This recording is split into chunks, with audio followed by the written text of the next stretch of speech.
capítulo 13.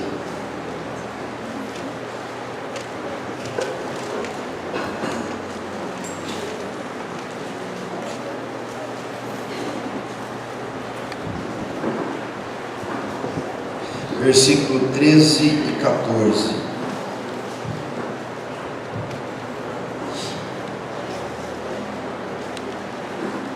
Irmãos, o que eu quero compartilhar com os irmãos essa manhã é um exemplo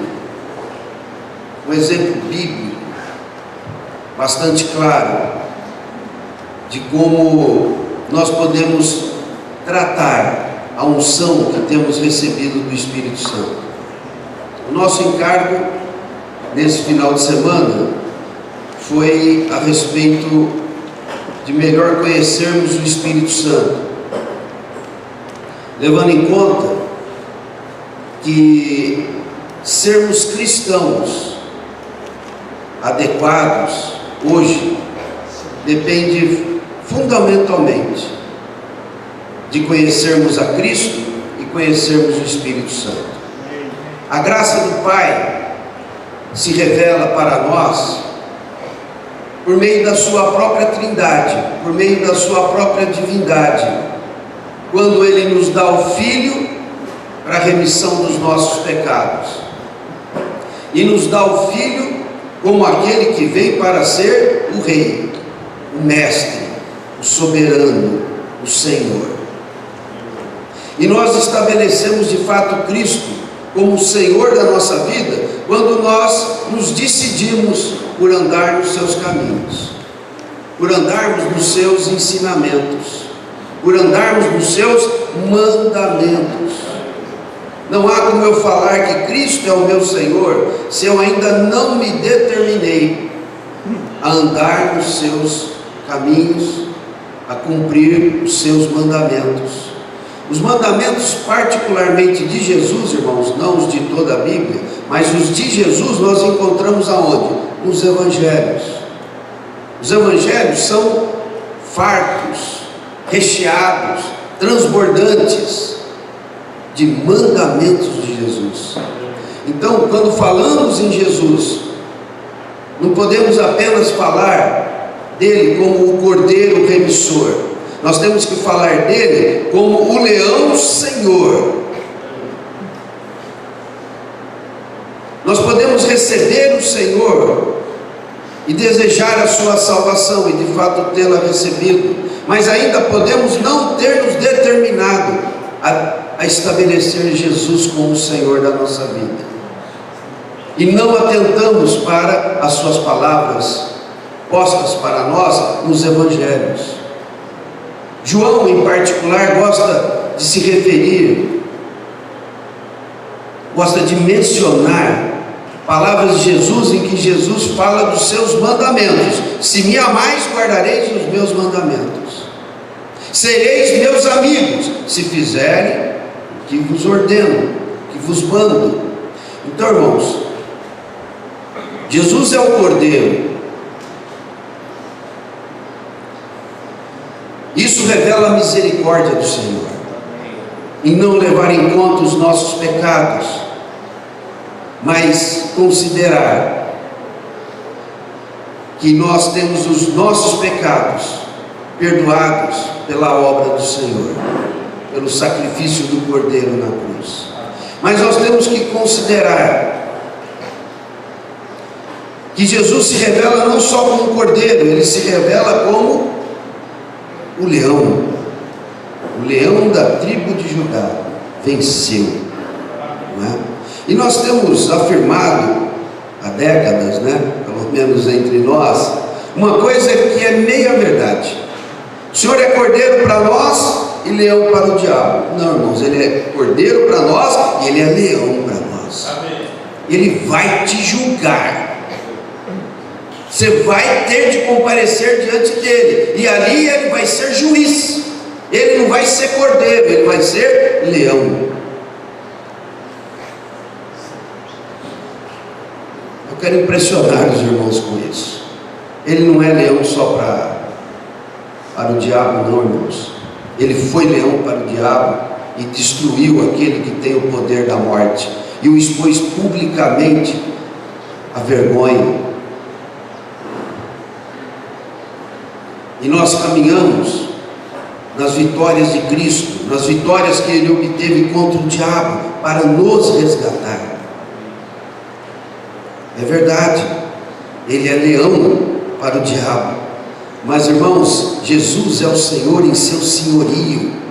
Ele é o leão da tribo de Judá, o que implica dizer que Ele é o rei. Amém. Quando fala em tribo de Judá, está falando na tribo do rei, na tribo de Davi, de quem Jesus descende, e Ele é o verdadeiro e eterno rei. Então, quando falamos no leão da tribo de Judá, nós estamos falando a Jesus como rei. Amém. E diante dele todo joelho se dobrará, toda língua confessará. O senhorio do universo está nele. Amém. E nele, a Ele temos de nos submeter. Considera Filipenses capítulo 2, quando Paulo está estimulando os irmãos a se amarem, a serem humildes uns para com os outros, até mesmo a considerar o que é do outro superior a si mesmo. Ele fala: toma o exemplo de Jesus, e tenha em vós o mesmo sentimento que houve também em Cristo Jesus, o qual, sendo Deus, não julgou como usurpação do ser igual a Deus, antes a si mesmo se humilhou, se fazendo em semelhança de homem, e sendo obediente até a morte, e morte de cruz. Quem é esse? É o Cordeiro. Pelo que Deus o exaltou sobremaneira, e lhe deu um nome que está acima de todo nome, diante de qual se dobrará todo o joelho, no céu e na terra. Quem é esse, irmãos? É o leão. Irmãos, consideremos Jesus o nosso Salvador, o Cordeiro, mas consideremos também Ele, aquele que um dia terá que nos julgar. Ele é Rei, Ele é Senhor, Ele é leão. Bom, mas eu não quero enfatizar muito isso. Mas Deus, o Pai, na sua graça, Ele nos dá o Filho. Ele nos deu o Filho como leão, e nos deu o Filho como Cordeiro. E nós precisamos conhecer muito bem isso, porque é nisso que está a nossa salvação e a nossa estabilidade. E Ele nos dá agora o Espírito Santo. O Senhor Jesus é aquele que agora está nos céus e intercede por nós. Vimos claramente isso ontem. O Espírito Santo é aquele que está conosco aqui agora e que anda conosco. Irmãos, quando nós falamos no Espírito Santo, nós podemos falar em milagres, podemos falar em dons, visões, revelações, profecias, dons de línguas, mas não é desse aspecto do Espírito Santo que eu estou querendo me referir nesses dias. Essas coisas são verdadeiras, elas são bíblicas, e muitos cristãos dão ênfase a estas coisas, e elas são nossas, porque são dons do Espírito Santo, são poderes do Espírito Santo que nos foram dados para curar enfermos, expulsar demônios, mas não é disso que principalmente eu quero falar. Eu quero falar como que o Espírito Santo anda conosco. Amém. E do que o Espírito Santo, irmãos, faz. Isso é uma visão particular minha, mas eu acho que é bíblica. O que de principal o Espírito Santo faz a nosso favor, irmãos, é nos submeter a Cristo. Ele trabalha para dobrar a nossa serviço. Ele trabalha diuturnamente, de dia e de noite, para nos convencer do pecado, para nos centralizar em Cristo, para nos fazer andar encabeçados em Cristo. Irmãos, Cristo é o cabeça do corpo. Cristo é Senhor sobre todo o universo. Isso é um fato, quer eu queira, quer eu não queira. Ele é a cabeça do corpo. Ele é o Senhor do universo. Quer eu queira, quer eu não queira. Não depende de que eu queira exaltá-lo a isso. Não, ele já é. Mas eu posso ainda no meu coração não ter estabelecido de maneira adequada. Nós, como cristãos, não temos dúvida. Ele é o cabeça da igreja. Ele é o Senhor de todo o universo. E é plano de Deus fazer convergir nele todas as coisas.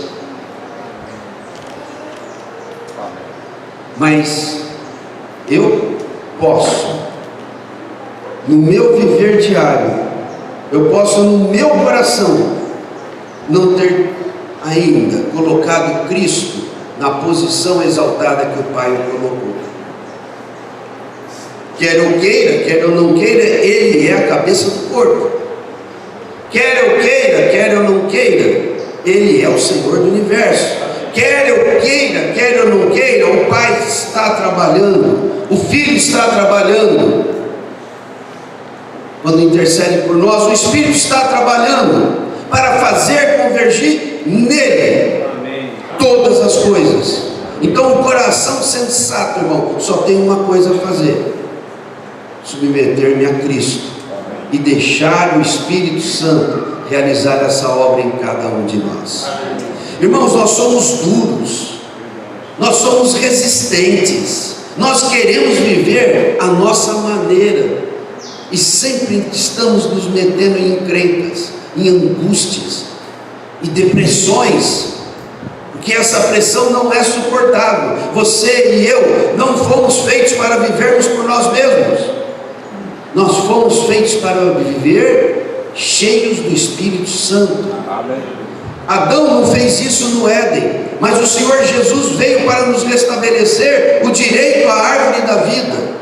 O Senhor veio para nos fazer viver cheios do Espírito Santo. É assim que Deus nos criou. A nossa estrutura, irmãos, não pode suportar as pressões do mundo. Nós não podemos suportar as pressões do pecado que habita em nós.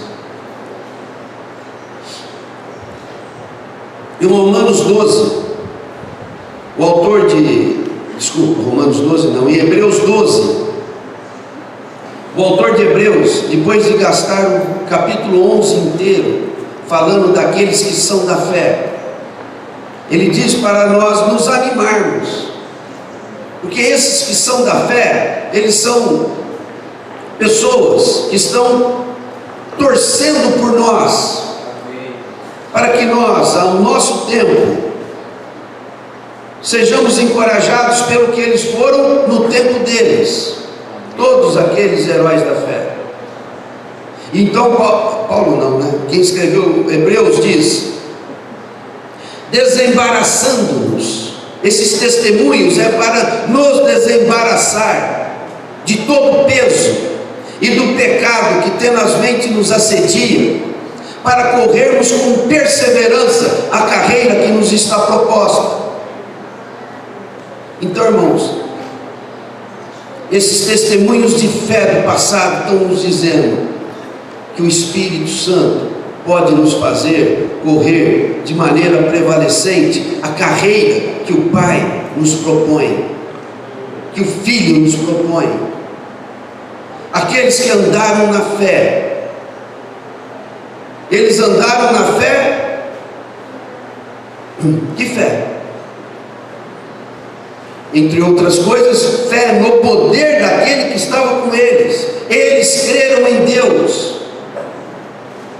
E quando nós falamos em crer em Deus, irmãos, para não sermos genéricos, nós estamos falando em crer no poder do Espírito Santo que está conosco. Irmãos, gravem isso: nós temos o Filho no céu que intercede por nós. E nós temos o Espírito que Ele nos deixou. É nele que está a nossa força, é nele que está a nossa direção, é nele que está a nossa consolação. Nós não fomos feitos para viver sem Ele. O propósito de Deus é que sejamos cheios do Espírito Santo. Agora, nós não podemos reduzir o Espírito Santo como um mero ministrador de bem-estar. Irmão, não estou bem hoje não, você ora por mim? Não, vamos orar, sempre que pedir eu vou orar. Sempre que alguém pedir para você, ore também. Mas esse que está pedindo oração, está pedindo oração só porque está se sentindo mal, ou porque ele quer correr com perseverança a carreira que está proposta? Isso é só para tirar um urucubaca, irmãos? É o que o pessoal está fazendo nas igrejas neopentecostais, e a pastorada está lá tirando um urucubaca de quem não quer correr carreira nenhuma. Irmão, não vamos ser assim, irmãos. Se você pede a oração da igreja, e a igreja tem a obrigação de orar por você, estabelece no seu coração: eu quero bem-estar, eu quero estar bem para correr a carreira que me está proposta, e não para continuar vivendo uma vida que não tem Cristo no centro, que não tem Cristo como alvo. Porque o Espírito Santo, irmãos, ele só está interessado em nos levar à centralidade de Cristo.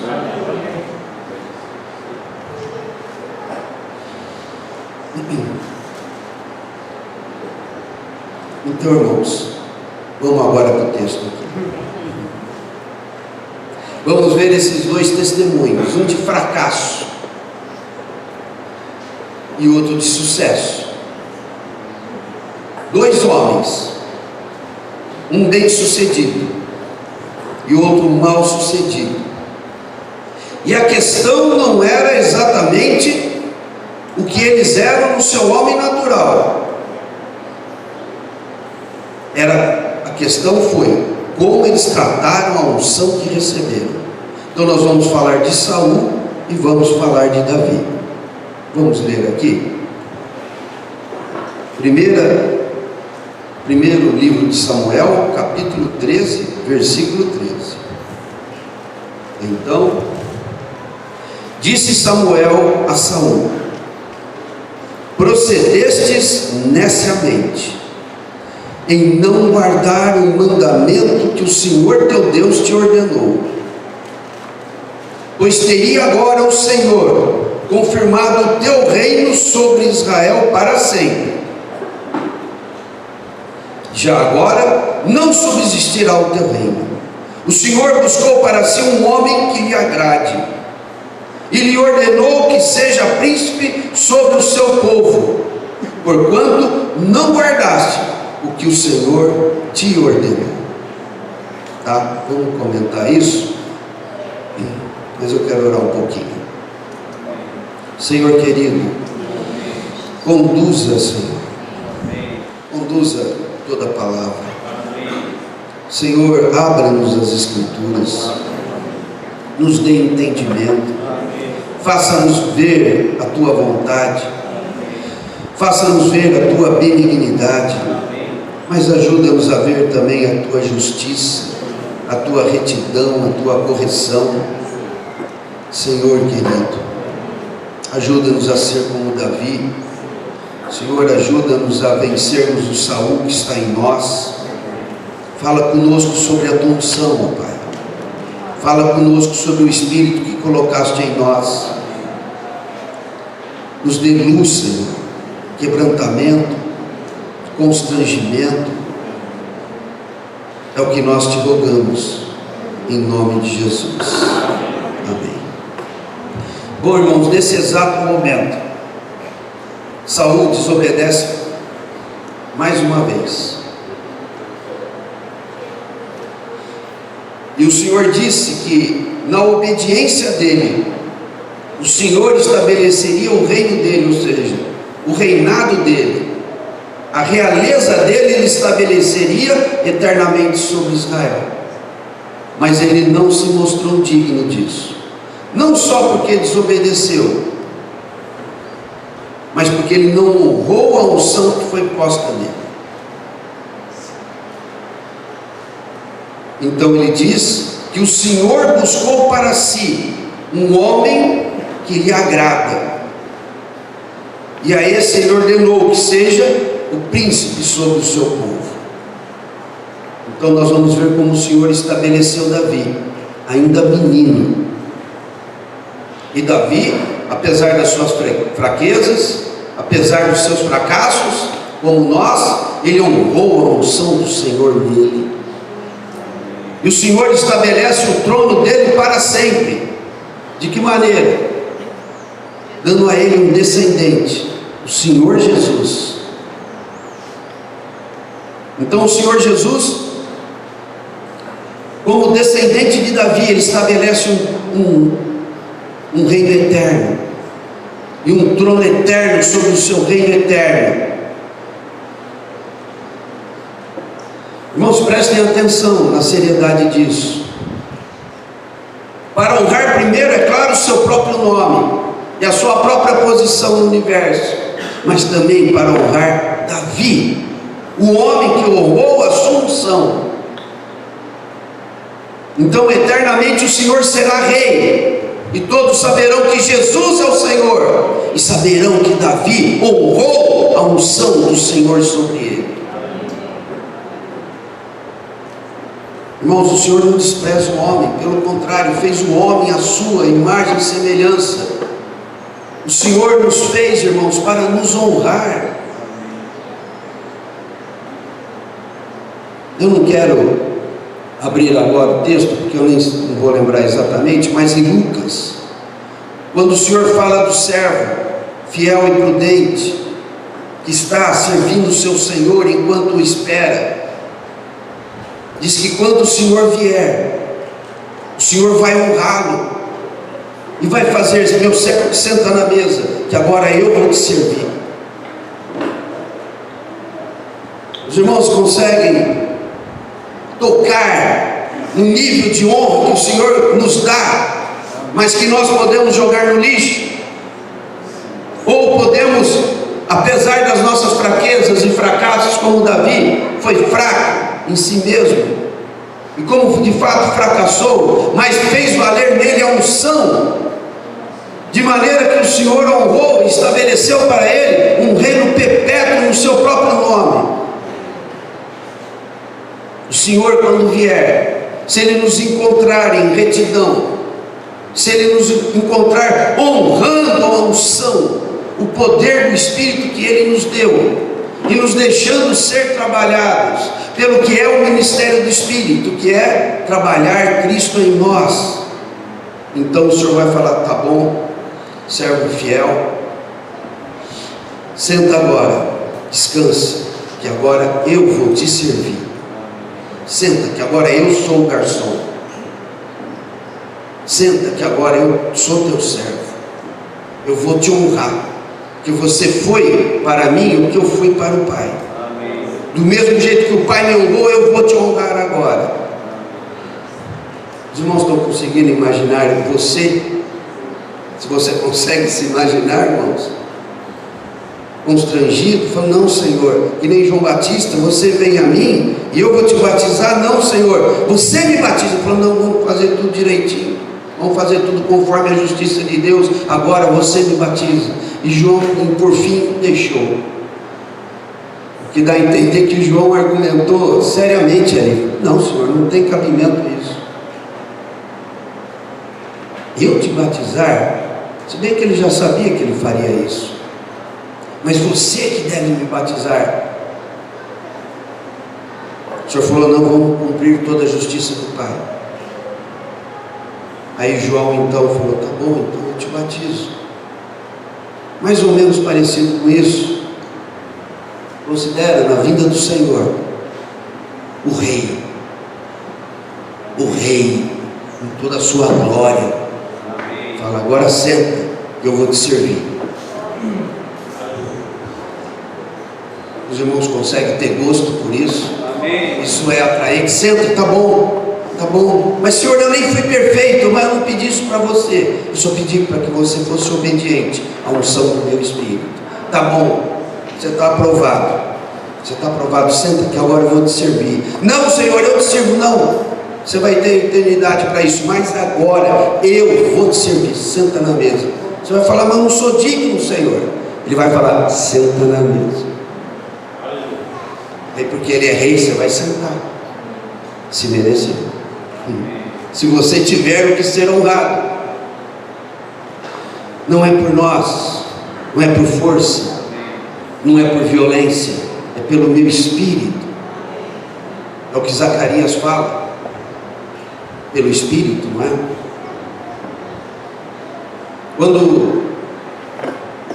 Quando Zacarias profetiza essas palavras, ele está falando a Zorobabel.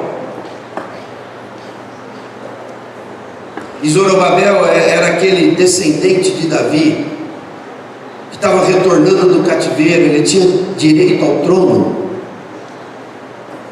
mas agora Israel é uma nação subjugada. Ele tem que governar no máximo como governador, não como rei, porque ele está debaixo do mando do rei da Pérsia, que, movido pelo coração de Deus, Ciro, permitiu que o povo voltasse. E ele está ali, vendo Jerusalém destruída, a cidade destruída, o templo destruído, e o povo volta do cativeiro depois de 70 anos, e o moral dele está lá embaixo, a autoestima está lá embaixo. Ele não chegou lá animado, vamos pegar essa obra, vamos fazer esse trem funcionar de novo. Não, irmãos, estão voltando de 70 anos de cativeiro, de correção. Eles estão humilhados. Provavelmente o Zorobabel olhou para aquilo, e o Senhor veio com profecias e falou, calma, Zorobabel, não é nem por força e nem por violência, é pelo meu espírito. Estudando essas duas palavras, a palavra força ali fala de um exército, fala de um exército, e violência fala do esforço natural do homem. Então é como se o Senhor estivesse dizendo assim, Zorobabel, você não precisa de um exército tão poderoso como o do rei da Pérsia, que era um exército poderoso. Você não precisa, nem você tem de ter tanta força. É pelo meu espírito. Você vai lançar o alicerce desse templo, e você vai colocar a pedra de arremate, porque o meu espírito fará essa obra. E ali ele tem aquela visão maravilhosa de um candelabro alimentado por duas oliveiras, com tubos que vertiam óleo, e fazia aquela lâmpada ficar acesa de contínuo.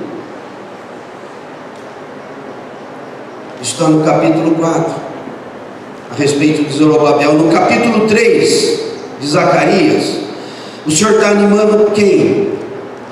Josué, o sumo sacerdote. A liderança entre o povo de Israel sempre foi assim: o sumo sacerdote e o rei.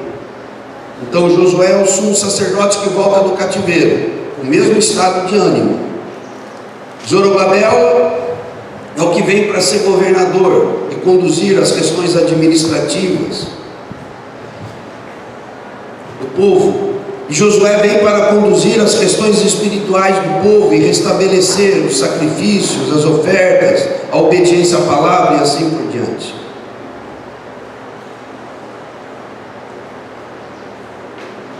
E Josué recebe de Zacarias uma visão para animá-lo. O que Josué ouviu do Senhor? Vamos ver, isso aqui vale a pena.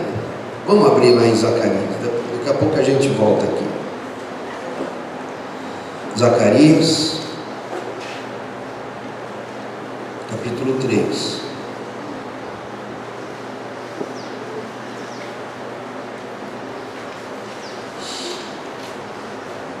Não é por força, não é por violência, não precisa de um exército, e nem eu preciso ser totalmente forte, é pelo Espírito do Senhor.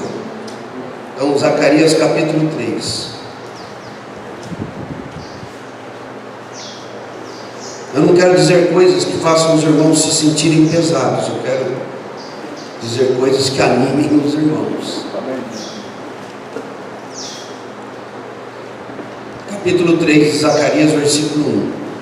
Deus me mostrou o sumo sacerdote Josué, o qual estava diante do anjo do Senhor, e Satanás estava à mão direita dele para se lhe opor. Então, na visão, Zacarias viu o sumo sacerdote Josué diante do anjo do Senhor. Na minha tradução, a palavra anjo está com letra maiúscula, não é? Isso é do tradutor, mas sugerindo que esse anjo se refere a quem? O próprio Senhor Jesus. Que maravilha, né, irmãos? Quando nós estamos diante do Senhor, o diabo está tão longe. Não foi o que Zacarias viu, não, irmãos. Ele viu Josué diante do Senhor, mas exatamente ao seu lado, a sua mão direita, estava quem? Para se opor a ele, para se opor a Josué, diante do anjo do Senhor. Estava ali para quebrar aquela comunhão, estava ali para desanimar Josué, para acusar Josué, para que Josué não realizasse o trabalho de sumo sacerdote, para que não houvesse restauração, para que não houvesse retomada do propósito de Deus quanto ao povo de Israel ali.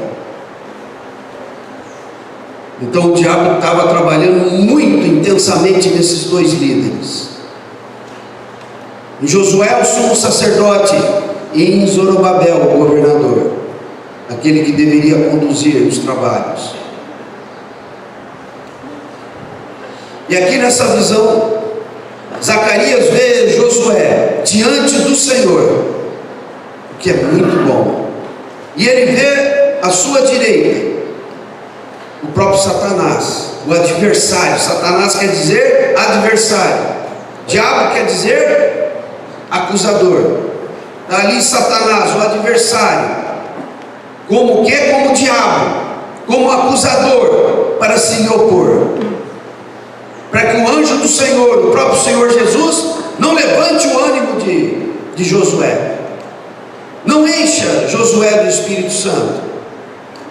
E ele está ali diante do Senhor. Então vamos continuar lendo. Mas o Senhor disse a Satanás: o Senhor te repreende, ó Satanás. Sim, o Senhor que escolheu a Jerusalém te repreende. Amém. Não é este um tição tirado do fogo? Ora, Josué, trajado de vestes sujas, estava diante do anjo. Por que Satanás podia comparecer junto com Josué diante do Senhor? Por quê? Por quê? Analisa o texto. Tinha culpas, irmãos. As vestes eram sujas. Josué ainda tinha que ser restaurado. Ele ainda tinha que ser trocado de vestes pelo Senhor. Na Bíblia, vestes fala do quê? Fala de conduta, procedimento, da maneira de se andar. Então haviam coisas de fato, sim, naquele líder levantado por Deus, que precisavam ser consertadas, precisavam ser endireitadas. Irmão, se tem coisas para nós corrigirmos no nosso viver, nós vamos sentir que sempre que nós vamos ao Senhor, nós não conseguimos permanecer diante do Senhor. Você fala: mas o que acontece que eu não consigo me concentrar para orar? O que acontece que eu quero me voltar ao Senhor e há um bloqueio? Então, irmãos, nós temos que estar claros, tanto do nosso pecado, como a maneira com que o Senhor age para remover de nós o pecado. E essa visão, ela é magistral, é maravilhosa, que reflete exatamente a nossa experiência espiritual. Vamos voltar aqui então. Versículo 2: Mas o Senhor disse a Satanás: O Senhor te repreende, ó Satanás. Jeová te repreende, ó Satanás. Sim, o Senhor que escolheu a Jerusalém te repreende. Não é este um tição tirado do fogo? Ora, Josué, trajado de vestes sujas, estava diante do Senhor. O que é um tição tirado do fogo? Irmãos, tinha passado um fogo sobre Jerusalém, na verdade sobre o povo de Israel, sobre o povo de Judá, o fogo do julgamento do Senhor, que abandonou os profetas, matou os profetas, mofou os profetas. Por alguns séculos o Senhor colocava os profetas na rua, denunciando o pecado do povo, mas eles faziam pouco caso. Final do livro de Crônicas, até que não houve remédio algum. Então o Senhor teve que permitir que o rei da Babilônia viesse e julgasse o pecado de Israel. Diz a história que parece que havia uma ordem de Nabucodonosor para não destruir o templo, como também parece que havia uma ordem do comandante romano para não destruir o templo também. Mas mesmo com essas ordens, o templo foi destruído 2 vezes por forças invasoras, porque o Senhor se encheu daquilo. Não posso suportar que vocês me tragam ofertas sem se arrependerem dos seus pecados. É assim que Isaías abre o livro dele. Eu me enojo dessa casa, que era para ser para minha glória, mas vocês fazem aí habitar o pecado de vocês, quando se achegam a mim com ofertas, holocaustos, cânticos, sem confissão alguma de pecado, até que chega a medida da justiça do Senhor, e um grande fogo passou por Jerusalém, e consumiu aquela cidade.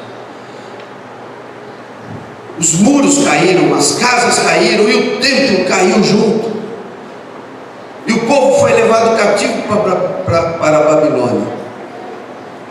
Mas como o Senhor tinha profetizado na sua misericórdia, através de Jeremias, 70 anos depois, haveria o retorno. E agora alguns sobem da Babilônia, mudou a situação política, então o povo pode agora retornar e reedificar a casa do Senhor. Então esse é Josué, é um tição tirado do fogo. No meio dos escombros, o Senhor vem tirar esse tição. Tição é aquele carvãozinho em brasa, já bem preto, né? Bem consumido. E quando você toca nele, você se suja de todas as maneiras, né? É duro lidar com carvão sem sujar a mão, não é? Mas o Senhor disse para Satanás: eu sei que esse é um tição tirado do fogo. Eu sei que ele está negro e cheio de impurezas. Eu sei que a veste dele ainda é suja, mas eu o acolho na minha presença. Não é muita misericórdia, irmãos? E eu digo para você, Satanás acusador, eu te repreendo, porque eu escolhi Jerusalém, e eu vou levar Jerusalém ao propósito que eu quero. Apesar do meu povo ser assim, eu vou encontrar alguns, e eu vou levar adiante o meu propósito. Amém. E esses alguns são pessoas tiradas do fogo, tiradas do julgamento. Irmãos, deixa o fogo do Senhor passar pela sua vida. Tem 2 maneiras do fogo vir: quando as medidas do Senhor se enchem, ou cada vez que nós pedimos ao Senhor, deliberadamente, voluntariamente: Senhor, sonda-me, vê se há em mim caminho mau e guia-me pelo caminho eterno. Como é que os irmãos querem o fogo? Porque sem fogo ninguém vai ficar. Como é que os irmãos querem fogo? Vamos acumular tudo para o dia do incêndio? Para o dia da indignação do Senhor? Dá para queimar aos poucos, irmãos. Vamos juntar lixo todo dia, colocar no saquinho e colocar na lixeira, o caminhão do lixo levar? Ou vamos deixar a casa encher de lixo, rato para todo lado, barata para todo lado? Vamos fazer uma limpeza diária? Vamos deixar o fogo passar diariamente? Irmãos, quando eu era moleque, eu já contei isso para os irmãos, dos 12 aos 14 anos, eu vivia num colégio interno. E lá tinha um lugar, eu não estou lembrado o nome que eles davam para aquilo, tinha um nome, mas não estou lembrado. Mas eles tinham feito no chão um buraco e revestido com tijolo e tudo, um buraco talvez de uns 3 metros, por uns 2 de largura, e ali eles jogavam todo o lixo, sempre jogavam todo o lixo, e depois queimavam, e de tempo em tempo limpavam aquilo e mandavam embora. E a gente fazia isso nos trabalhos que a gente tinha lá. Pegava as sujeiras todas da cozinha, levava lá, sujeiras de uma forma geral, e jogava naquele lugar lá que tinha um nome. E uma vez eu fui escalado junto com outros meninos lá para limpar aquilo. Que trabalho terrível, irmãos. Limpar aquilo. E cavamos até 1,5 metro, 2 metros mais ou menos, para aquilo, né, porque já estava acumulado de alguns anos aqui. Cortei o pé, infeccionou, cortei com o vidro, meu Deus do céu, aquilo foi Deus nos acuda. Mas irmãos, mais algo havia de positivo naquilo. Todo dia o lixo era jogado, e todo dia o lixo era queimado. Irmãos, nós precisamos fazer desse sondar do Senhor em nós uma rotina diária, irmãos. Deixa o fogo passar diariamente. Deixa o Senhor te reprovar, se tiver o que reprovar, mas se expõe à luz do Senhor, se expõe ao olhar do Senhor. Deixa passar por você o fogo do Senhor. Quando passa o fogo do Senhor, irmãos, certamente Ele nos enche do Espírito Santo. Vamos continuar lendo aqui. Versículo 4.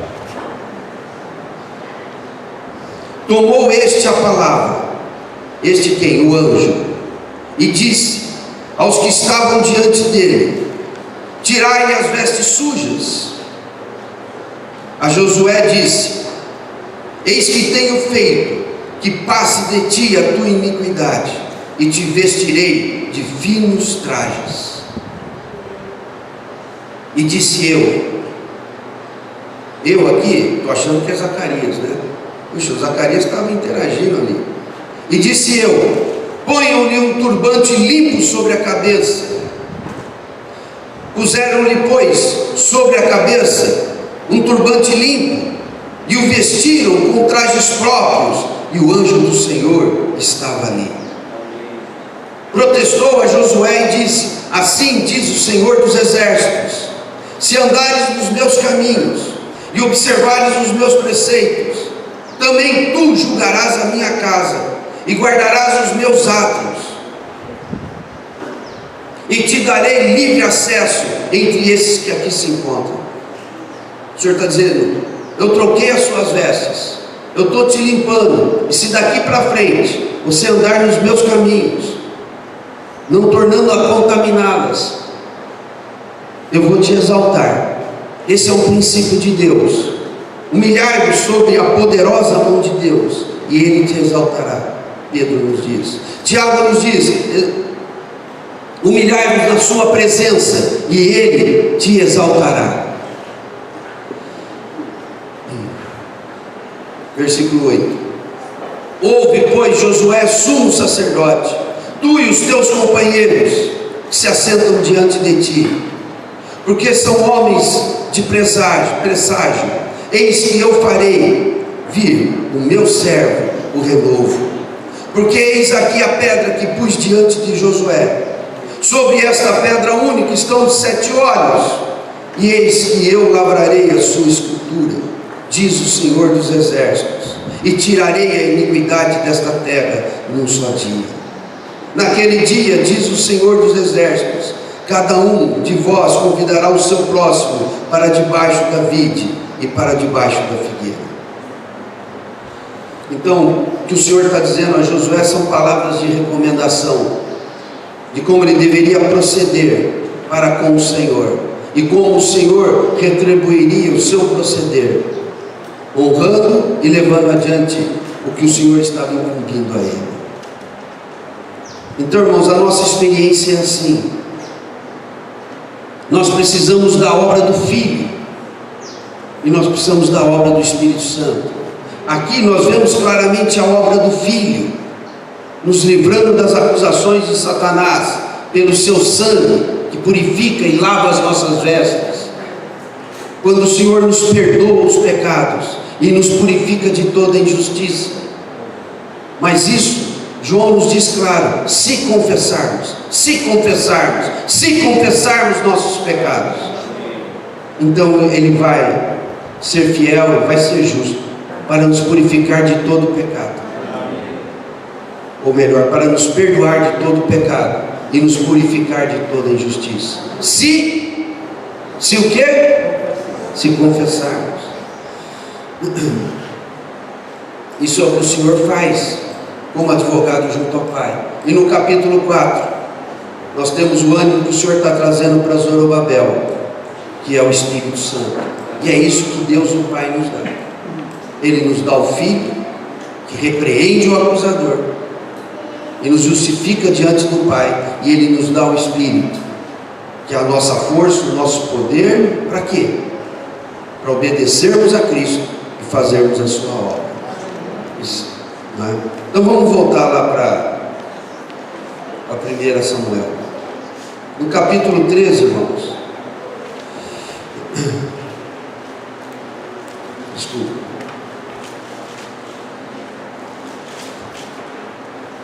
No capítulo 10 de 1 Samuel.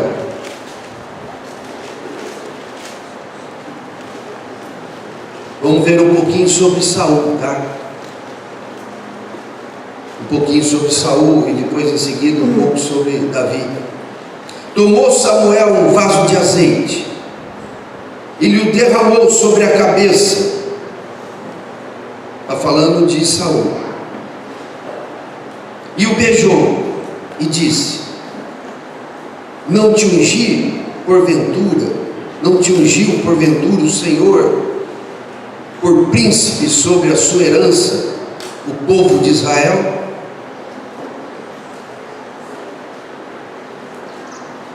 Então, nesse momento, Samuel, dirigido pelo Senhor, unge a Saul como rei. Ele tomou um vaso de azeite. Azeite no Velho Testamento é um tipo do Espírito Santo, e derrama sobre a cabeça. Que tamanho que era esse vaso, irmãos? Um vasinho, um vasão. Mas o fato é que isso foi derramado sobre a cabeça.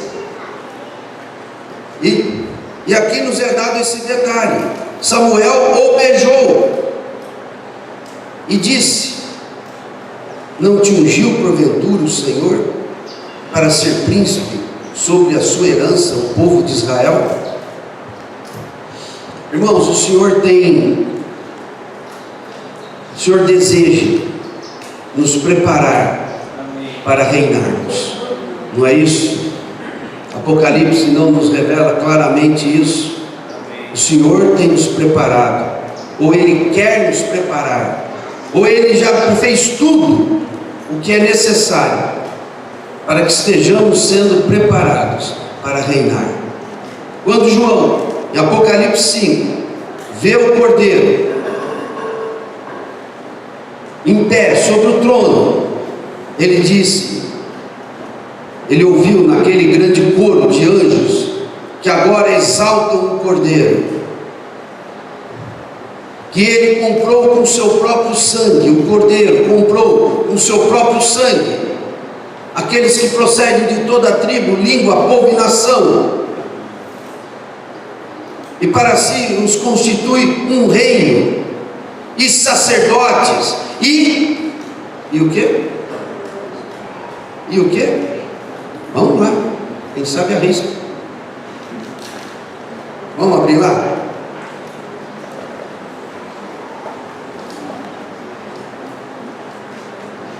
Apocalipse capítulo 5.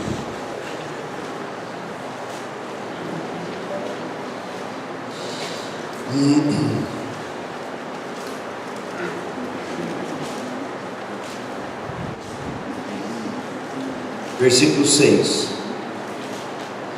Diz assim: então vi no meio do trono, Apocalipse 5, versículo 6. Então vi no meio do trono e dos 4 seres viventes, e entre os anciãos, de pé, um cordeiro, como tendo sido morto. Então está falando do Senhor Jesus na sua ressurreição. Um cordeiro de pé. Ele tinha 7 chifres, bem como 7 olhos, que são os 7 Espíritos de Deus, enviados por toda a terra. Veio, pois, e tomou o livro da mão direita daquele que estava sentado no trono. E quando tomou o livro, os 4 seres viventes e os 24 anciãos prostraram-se diante do Cordeiro, tendo cada um deles uma harpa e taças de ouro, cheias de incenso, que são as orações dos santos, e entoavam um novo cântico, dizendo: digno é de tomar o livro e de abrir os selos, porque foste morto, e com o teu sangue compraste para Deus os que procedem de toda a tribo, povo e nação, e para o nosso Deus os constituísse reino e sacerdotes, e reinarão sobre a terra. Irmãos, na vinda do Senhor, o Senhor tem preparado reinar sobre a terra com cetro de ferro, mas Apocalipse ainda nos diz que Ele não quer fazer isso sozinho. Poderia fazer, mas Ele não quer. Ele fala dos vencedores, que serão co-reis com Cristo e reinarão sobre a terra durante o reino milenar, quando o Senhor estabelecerá tudo à ordem, e Satanás estará preso, o anticristo e o falso profeta já lançados no lago de fogo. O Senhor espera contar com alguns, espera não, Ele conta com alguns, é certo, estejamos nós entre alguns a quem Ele aprova, a quem Ele serve na mesa. Agora o que eu vou falar é imaginação minha, tá? Quando o Senhor nos honrar, serve, senta aí, meu filho, eu vou te servir uma boa refeição. Não, Senhor, não, senta agora, eu te sirvo. Não sei quanto tempo vai durar isso, mas daqui a pouco eu falo: todo mundo de barriga cheia? Estamos sim, Senhor. Agora vamos reinar. Vamos reinar junto, eu e vocês. Mas isso não é para todo mundo, tá, irmãos? Isso é para uma categoria que em Apocalipse se chama os...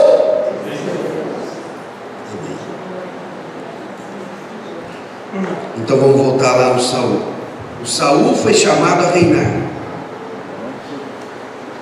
O Senhor está nos chamando a reinar, irmãos.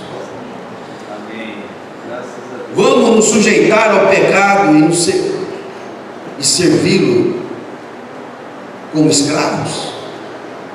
Ou vamos ser livres para servir ao Senhor e por fim reinarmos sobre a terra com o Senhor? Que caminho nós queremos fazer? A que destino nós queremos chegar? Então, voltando aqui, primeiro livro de Samuel, capítulo 10. tomou Samuel um vaso de azeite e lhe derramou sobre a cabeça. Irmãos, o óleo é derramado sobre a cabeça. O que significa isso, irmãos? Significa que o Espírito Santo quer assumir o controle da tua cabeça. Nós temos sido cabeças de nós mesmos, e isso não é adequado. Nós fomos feitos para sermos um com Deus e prestarmos para o seu propósito eterno. O Espírito do Senhor nos é dado para ser guia, para ser Senhor, não só ministrador de bem-estar. Se entregarmos ao Espírito Santo o senhorio da minha vida, não nos faltará nenhuma das virtudes do Espírito Santo, irmãos.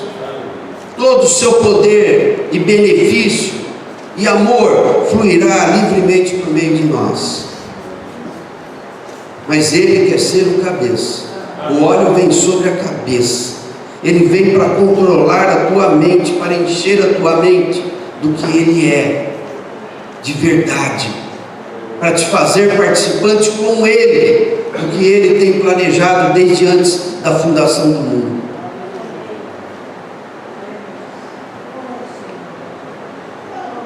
Derramou sobre a cabeça e olha que detalhe, irmãos, a unção vem sempre com o quê? Um beijo do Senhor. Não é apenas algo desse tipo. Olha aí, vou derramar óleo sobre a tua cabeça, hein? Vê se te enquadra, hein, rapaz? Vê se você me honra agora, hein? Não, mas não é algo assim. Não é algo assim. Quando Ele veio para a sua autoridade, com a sua autoridade para assumir o senhorio sobre nós, Ele vem e depois Ele... Beijar o genro é duro, viu, irmãos? Mas Deus tem nos beijado. É bom ou ruim?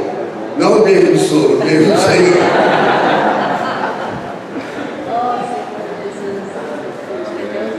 Irmãos, o Senhor está fazendo um apelo ao nosso coração. O Senhor não é só firme, duro, justo. Ele nos amou de tal maneira que nos deu seu Filho, que nos dá o seu Espírito, e Ele nos chama todo dia. Ele quer nos beijar, e nós devemos pedir, como a amada, como a noiva, em Cântico dos Cânticos, né? Beija-me, Senhor, com os beijos da sua boca. Vamos ver isso? Cântico dos Cânticos, capítulo 1.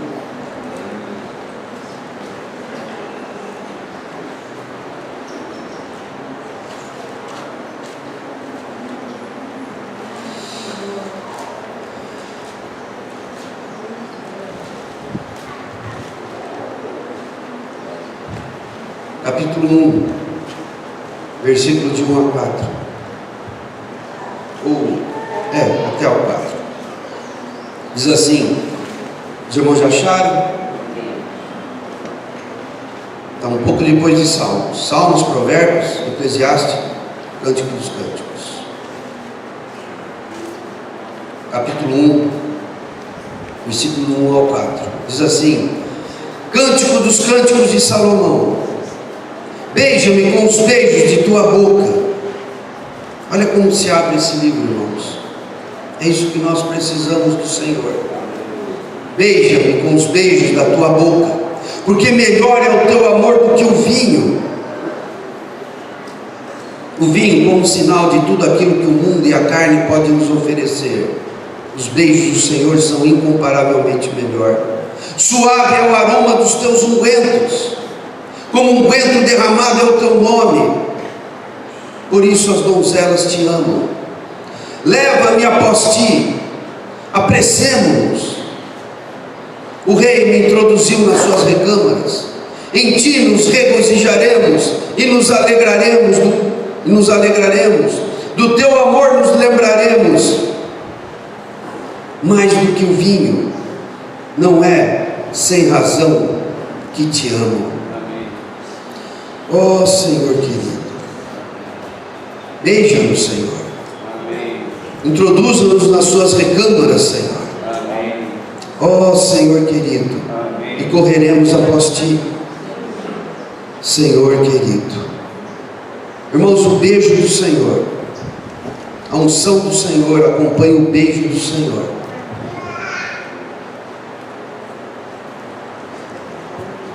Tudo que eu posso dizer sobre o que eu sei sobre o Espírito Santo não vai ser nada se o Senhor mesmo não estiver aqui, se o Espírito Santo mesmo não estiver aqui para beijar cada um de nós. Tudo isso, irmão, só vai ter sentido para nós se sentirmos o beijo do Senhor, a unção acompanhada do beijo que Samuel, como representante de Deus, beijou a Saul e ungiu para quê? Para ser príncipe, para reinar. O Senhor quer colocar em nós a sua própria dignidade. O Senhor quer colocar em nós a sua própria honra. E como Ele é honrado, o Senhor ainda vai fazer isso, irmãos. Todo joelho se dobrará, toda língua confessará que Jesus é o Senhor. E aí Ele vai dizer para todo mundo, e vai apontar para os vencedores, e a eles também se sujeitem. E nós reinaremos com Cristo sobre as nações. Os irmãos conseguem contemplar isso? Todo mundo vai dizer, terá que dizer, quer queira, quer não queira, com arrependimento, sem arrependimento, vai ter que dizer, Jesus é o Senhor. E o Senhor vai dizer, e eles também se submetam, eles mandam junto comigo. Vocês acham que é demais isso? Nós seremos reis para quê? Se não é para sermos honrados com o Senhor. E quando Ele se manifestar,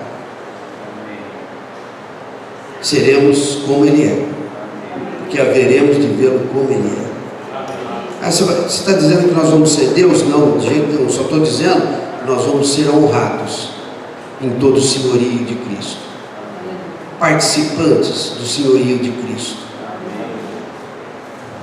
Irmãos, nós estamos numa escola de reis. Vamos prosseguir aqui. Já vimos a primeira repreensão, e agora vem a segunda grave repreensão de Deus contra Saul. O Senhor havia dito que Ele aniquilasse Amaleque e os amalequitas. Mas vamos passar rápido por essa história. Ele não fez isso e poupou o melhor do rebanho, dizendo que seria sacrifício para o Senhor. O Senhor falou, mas não foi isso que eu te pedi. É que o povo, você também está que nem Arão, o povo. Que povo, irmãos? Fica olhando para quem está à tua volta. Fica olhando muito para o teu marido, para a tua esposa, para os teus filhos, ou para os irmãos negativos na igreja. Que povo, olha para o Senhor. Não olha para pessoas, olha para Cristo. Não honre ninguém a mais do que Cristo. Se alguém honrar pai, mãe, mulher mais do que a mim, não é digno de mim. Não olha para o povo, não olha para quem está à tua volta, te criando embaraços e dificuldades. Olha para o Senhor. Olhe firmemente para o Senhor. E o Senhor vai te ensinar a se impor sobre as situações. É sempre essa história, não, é porque isso, aquilo, o outro e tal. Irmãos, isso não vai servir de justificativa diante do Senhor. Mas, por fim, o Senhor enviou até no capítulo 15, o Senhor enviou Samuel até Saul e falou, mas Saul, o Senhor só está te pedindo uma coisa, que você obedeça. O sacrificar não é melhor do que obedecer. Fazer coisas para Deus não é melhor do que obedecer. O obedecer é o excelente, é o sacrifício perfeito. Não me venha com coisas se você não obedece. E digo mais, isso é como pecado de feitiçaria, isso é rebelião.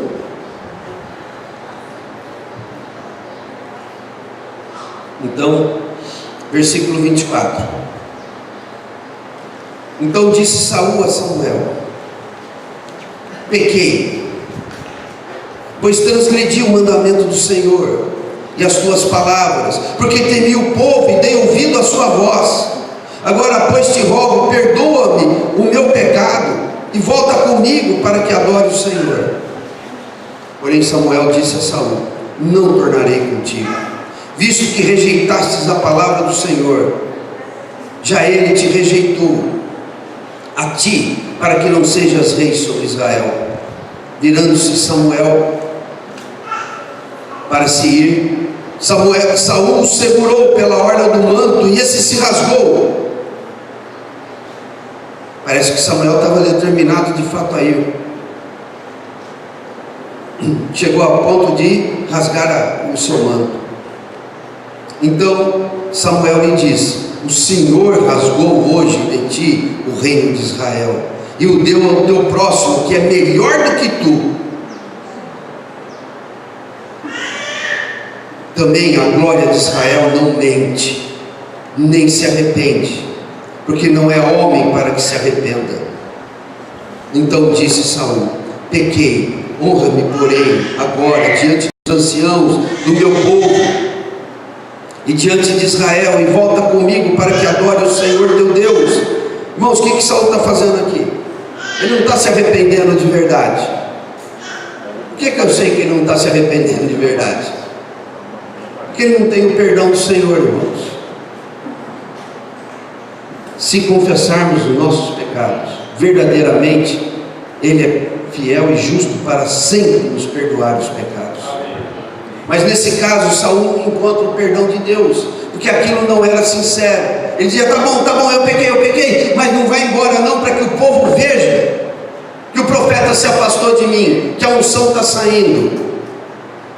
Vai comigo, adora comigo, participa ali do sacrifício, aquele ritualzinho só para os outros verem.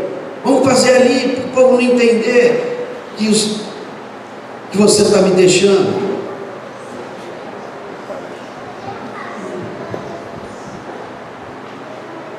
Olha o 31. Então Samuel seguiu a Saul e este adorou o Senhor. Pois nós vamos ver o que o Senhor vai falar para Samuel. Disse Samuel: traze-me aqui Agag, o rei dos Amalequitas. Agag veio a ele confiante e disse: certamente já se foi a amargura da morte. Disse, porém, Samuel: assim como a tua espada desfilhou mulheres, assim desfilhada ficará a tua mãe entre as mulheres. E Samuel despedaçou Agag perante o Senhor em Gilgal. Agag aqui, como rei dos Amalequitas, irmãos, fala da nossa carne.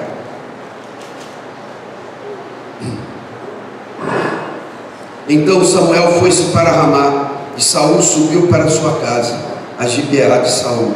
Nunca mais viu Samuel a Saul até o dia da morte. Porém, tinha pena de Saul. O Senhor se arrependeu de haver constituído Saul rei entre Israel. Vamos continuar no 16. Disse o Senhor a Samuel. Agora o Senhor vem para um particular aqui com Samuel: até quando terás pena de Saul, havendo eu rejeitado, para que não reine sobre Israel? Samuel, você é meu profeta, eu tenho te honrado aqui até agora. Se tem ido bem, mas você não viu que era falso o arrependimento dele, e você foi lá ainda fazer sacrifícios? Aí ele vai dizer mais para frente aqui que ele tinha medo de Saul. Era uma fraqueza dele. O Saul, ele sabia que o Saul poderia matar. Mas o Senhor está de qualquer forma corrigindo Samuel. Bom, então o Senhor já falou com ele E agora ele dá uma nova missão a Samuel.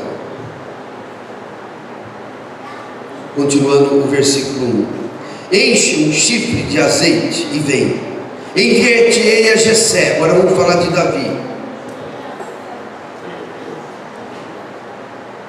Os irmãos aguentam mais uns 10 minutos? Mais uns 10? Talvez 15?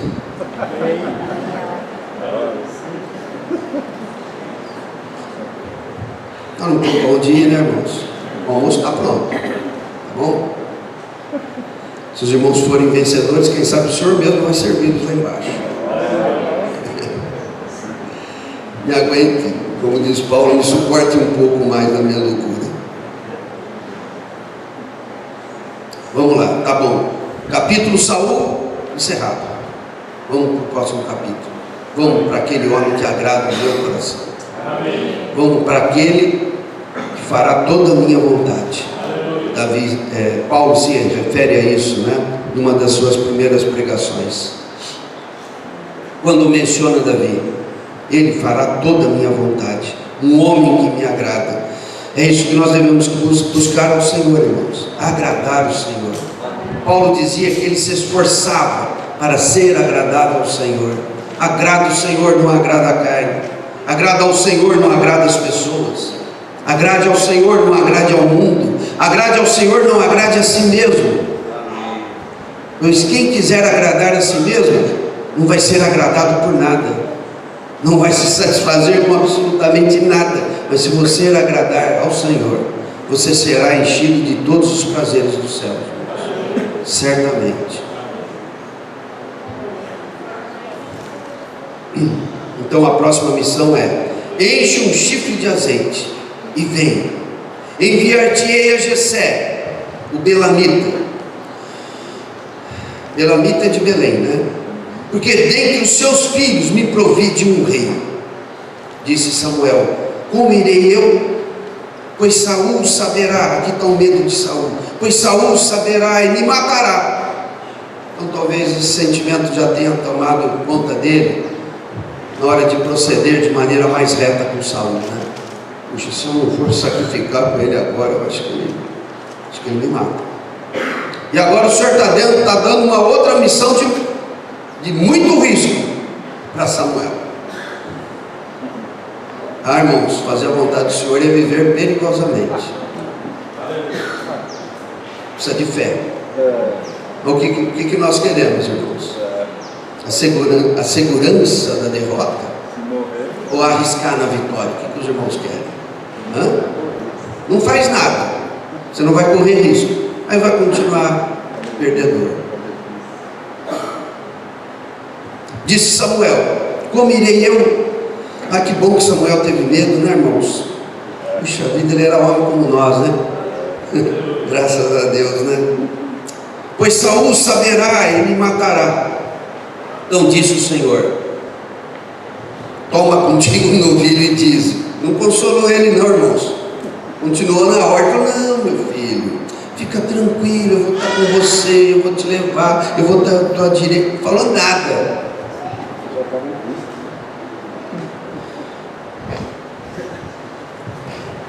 Às vezes a gente fica esperando consolos do Senhor, o Senhor está falando só: levanta e anda, vai e faz.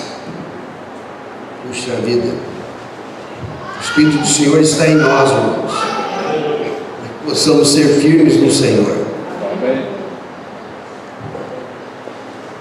Por que o Senhor podia ser assim tão duro com Samuel, irmãos? Porque Samuel recebeu a unção, ele conhecia a unção, ele andava na unção. Então quando ele dizia para o Senhor: Senhor, estou com medo, o Senhor falou: não vou nem falar, vamos prosseguir. Você já tem unção, isso sou eu que estou dizendo. Você já está ungido, você sabe que eu estou contigo, não vamos nem tratar esse assunto, vamos para frente. Nós somos choramingosos, né, irmãos? E o Senhor está falando: vai, levanta e faz.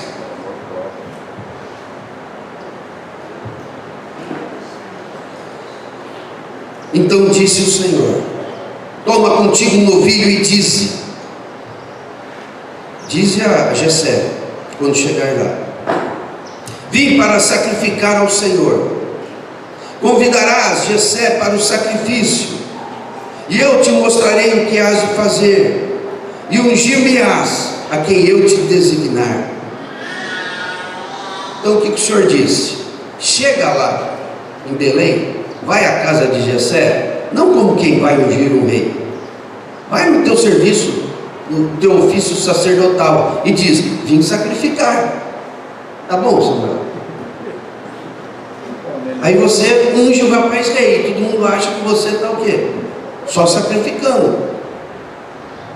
Irmãos, os mandamentos do Senhor não são penosos, irmãos. Precisamos ter coragem para obedecer a palavra do Senhor. O Senhor sempre dá saída, o Senhor sempre dá escapatória. Versículo 4: fez, pois, Samuel o que dissera o Senhor, e veio a Belém. Saíram-lhe ao encontro os anciãos da cidade, tremendo, e perguntaram: é de paz a tua vinda? Porque quem está chegando lá, irmãos? O profeta está chegando, o sacerdote está chegando, e eles tremem na presença de Samuel, porque eles sabiam quem era Samuel naqueles dias. Ele era maior do que o rei, porque ele ungiu o rei. Então eles viam Samuel chegando. Pode ser coisa muito boa, como sacrifícios, fazer sacrifício, ou pode ser coisa muito ruim, lá vem cacetada, lá vem cajadada. Samuel, irmãos, Samuel estava com medo, mas era o povo que temia ele, irmãos. Assim, é ungido do Senhor. Mas a gente não sente o que os outros sentem, né, irmãos? A gente sente o que a gente sente. Os outros sentiam medo dele, mas ele estava sentindo medo de Saul. Mas o Senhor nos reveste, na unção nos reveste de autoridade. É de paz a tua vinda? Versículo 5, respondeu ele: é de paz. Vim sacrificar ao Senhor. Santificai-vos e vinde comigo ao sacrifício. Santificou ele a Jessé e aos filhos, e os convidou para o sacrifício. Sucedeu que, entrando eles, viu a Eliabe e disse consigo: certamente está perante o Senhor o seu ungido. Entrou Eliabe, o primogênito, e Samuel, que já tinha uma experiência de ungir rei, falou: já estou experiente nisso. Esse negócio de rei eu já fiz uma vez, eu já sei como que é, como é que acontece as coisas, eu já estou experiente. Aí entrou aquele rapazão grande, com o jeitão de Saul, ele falou: é esse.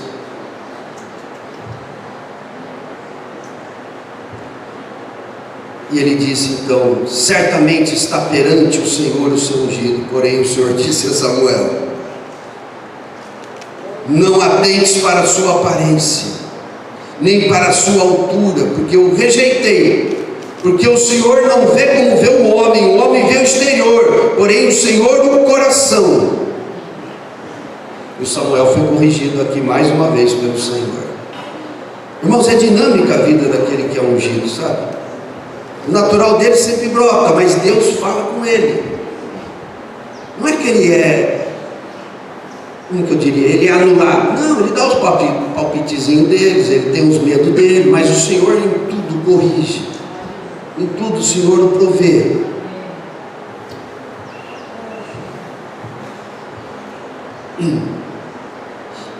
Versículo 8: então chamou Jessé Abinadab e o fez passar diante de Samuel. Agora ele já está orientado, né? O qual disse: nem é este escolheu o Senhor.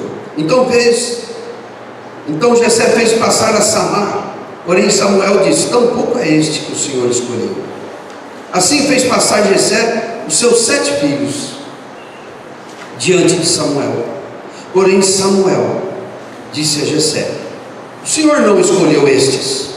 Perguntou Samuel a Jessé: acabaram os teus filhos? Ele respondeu: ainda falta o mais moço, que está apacentando as ovelhas. Disse, pois, Samuel a Jessé: manda chamá-lo, pois não nos assentaremos à mesa sem que ele venha. Irmãos, o senhor gosta desse negócio de honrar o rei, de honrar a quem ele dá honra. O Senhor nos colocará na mesa, se formos vencedores, e nos servirá. E aqui ele já está procedendo assim com Davi: ninguém senta na mesa enquanto não chegar o menino, o oitavo, o mais novo. Vamos esperar.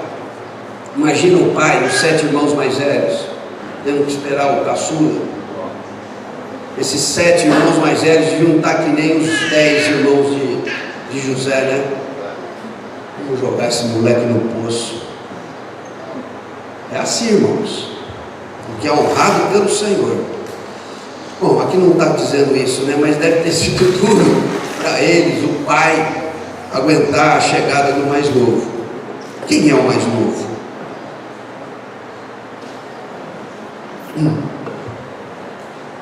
Disse, pois, Samuel a Jessé, final do 11: manda chamá-lo, pois não nos assentaremos à mesa sem que ele venha. Então mandou chamá-lo e fê-lo entrar.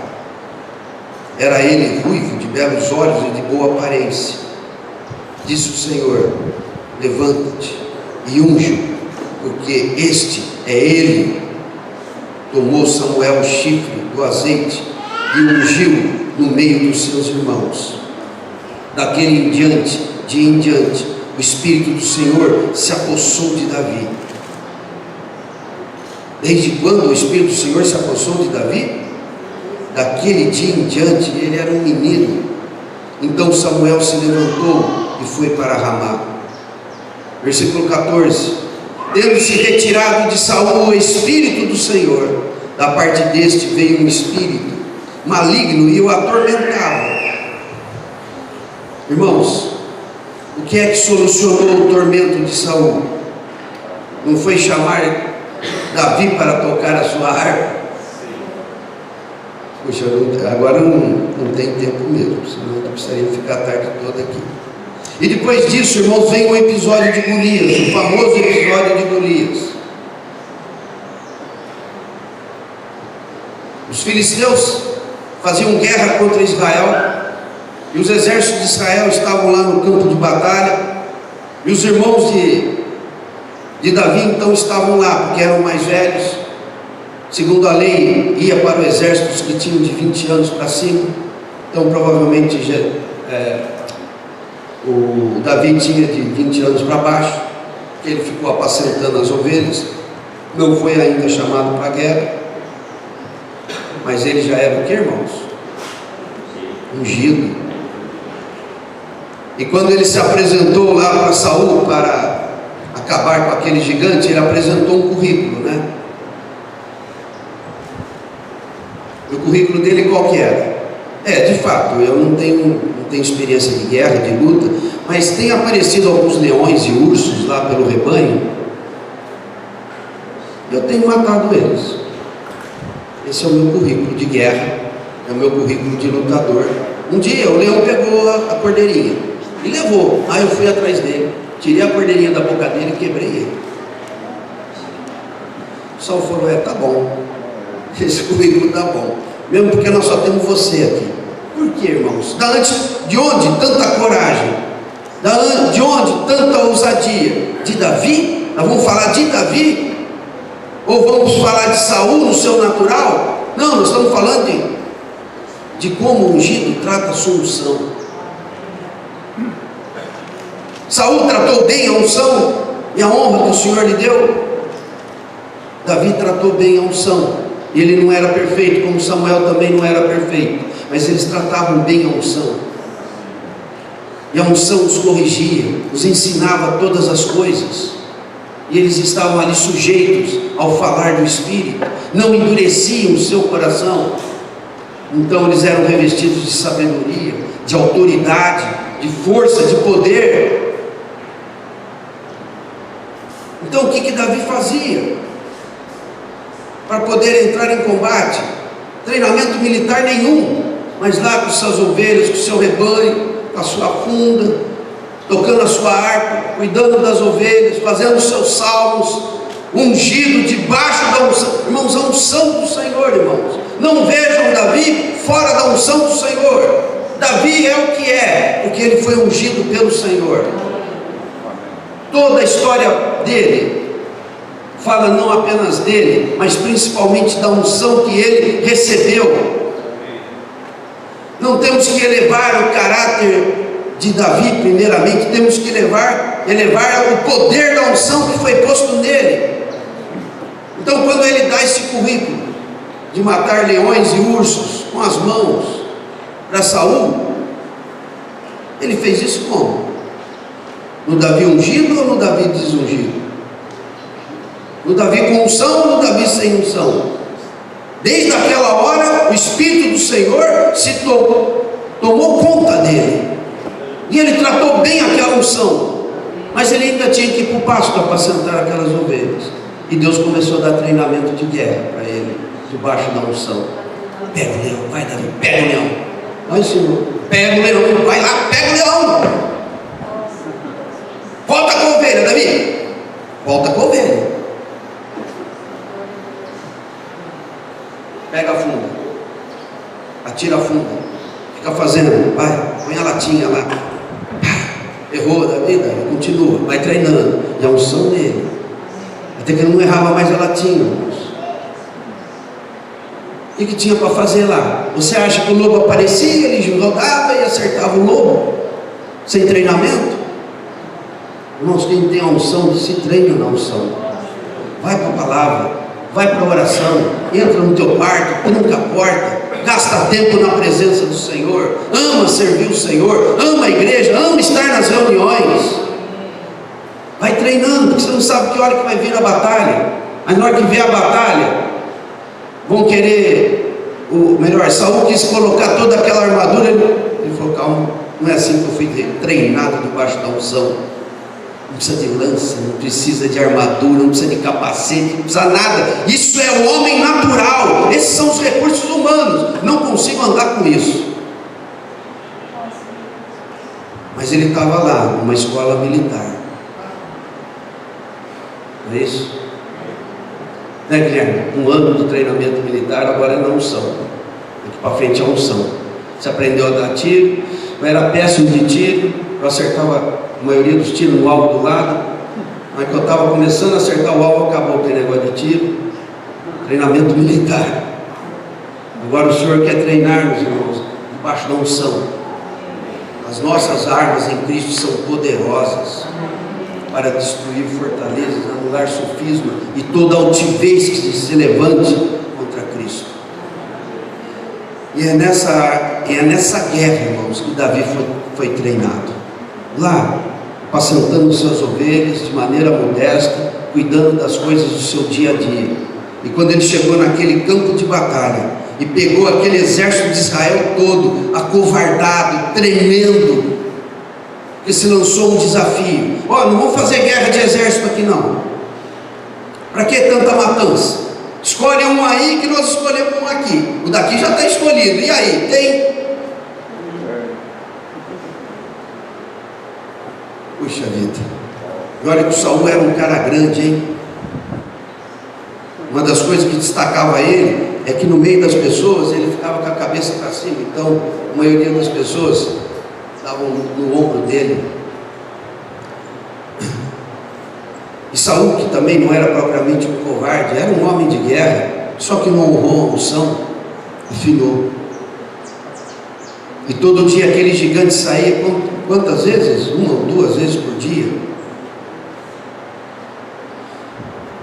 Já apareceu aí alguém com coragem para lutar comigo? E ficaram acampados. Que terror, irmãos, 40 dias.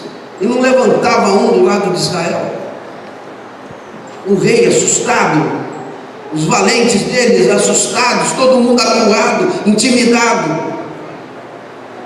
Até que chegou a tropa de choque, que a turma não contava com ela. A tropa de choque de um único homem, um menino que não tinha nem idade para ir para a guerra, mas cheio do Espírito Santo e treinado nas armas do Espírito Santo. E ouviu o desafio de Golias e falou: mas quem que é esse cara para falar assim contra os exércitos de Deus? E tu não precisa falar baixo de mim. Vai que ele ouve.